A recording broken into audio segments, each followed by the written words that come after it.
আসসালামু আলাইকুম ওয়া রাহমাতুল্লাহি ওয়া বারাকাতুহু। বিসমিল্লাহির রহমানির রহিম। আলহামদুলিল্লাহি রাব্বিল আলামিন। ওয়াসসালাতু ওয়াসসালামু আলাল মাবউস রাহমাতাল লিল আলামিন নবিয়িনা মুহাম্মদ ওয়া আলা আলিহি ওয়া সাহবিহি ওয়া মাওয়ালা, আম্মা বাদ। যে যেখান থেকে দেখছেন সবাইকে আন্তরিক প্রীতি ও শুভেচ্ছা জানিয়ে শুরু করছি আজকের আয়োজন। কোরআন ও সুন্নাহর মধ্যে সুস্পষ্টভাবে যেই বিষয়ের ক্ষেত্রে কোনো সিদ্ধান্ত বিবৃত হয় নাই, সেক্ষেত্রে আমাদের অবস্থান কেমন হবে।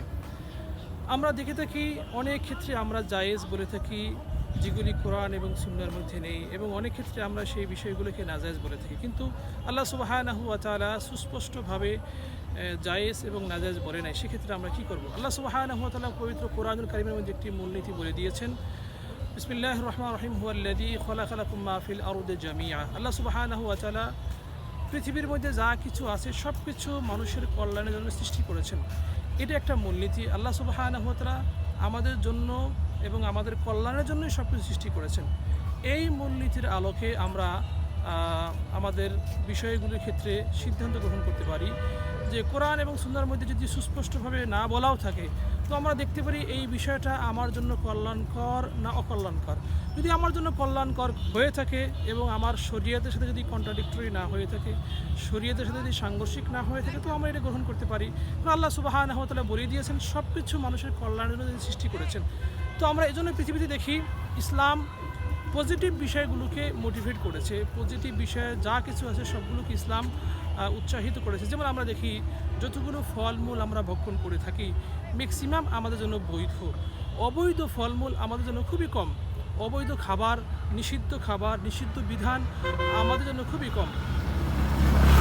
আমরা যখন সামুদ্রিক মাছ যখন আমরা খেয়ে থাকি, আমরা দেখি সমুদ্র থেকে আহরিত অধিকাংশ প্রাণী আমরা ভক্ষণ করে থাকি, নিষিদ্ধ প্রাণীর সংখ্যা খুবই কম। অনুরূপভাবে ইসলামের মধ্যে হারাম এবং নিষিদ্ধ প্রাণী কুকুর, বিড়াল, শূকর মাত্র গুটি কয়েকটি। অধিকাংশ প্রাণী কিন্তু আমাদের জন্য হালাল এবং বৈধ। এ থেকে বোঝা যায় যে ইসলাম সবসময় পজিটিভ বিষয়কে এনকারেজ করেছে, পজিটিভকে হাইলাইট করেছে এবং নেগেটিভকে ইসলাম হাইলাইট করেনি। তো আমার সামনে নতুন কোনো বিধান, নতুন কোনো আমল যদি আমার সামনে চলে আসে, প্রথমত আমি এক্ষেত্রে বিধান দেব এটা বৈধ। যদি অবৈধ বলতে হয় তো আমাকে সুস্পষ্ট নস বা সুস্পষ্ট দলিল উপস্থাপন করতে হবে। কারণ ইসলাম পূর্ব থেকেই বলে দিয়েছে হুয়াল্লাযী খালাকা লাকুম মা ফিল আরদি জামিআ। আল্লাহ সুবহানাহু ওয়া তাআলা সব কিছুই আমার জন্য বৈধ করেছেন। এখান থেকেই আয়াত থেকে একটা মূলনীতি বের হয়েছে, সেটা হলো আল আসলুল আশিয়া আল ইবাহা। আসলুল আশিয়া আল ইবাহা অর্থাৎ হলো সব ক্ষেত্রেই বৈধতার বিধান রয়েছে, সব কিছুই বৈধ।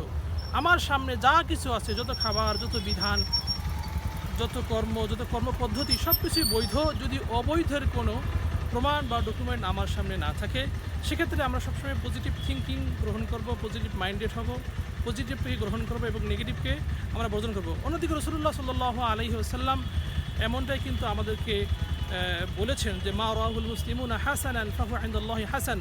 মুসলমান যেটাকে কল্যাণকর মনে করে, মুসলমান যেই কাজটাকে ভালো মনে করে, সেটা আল্লাহর কাছেও ভালো।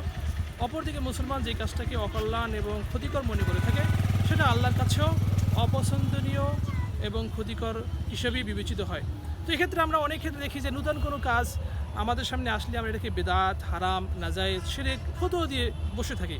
কিন্তু বেসিক্যালি কোনো কিছুকে বেদাত ফতোয়া দেওয়ার জন্য, কোনোটাকে হারাম বলার জন্য, নাজায়েজ বলার জন্য আমাকে সুস্পষ্ট নস উপস্থাপন করতে হবে।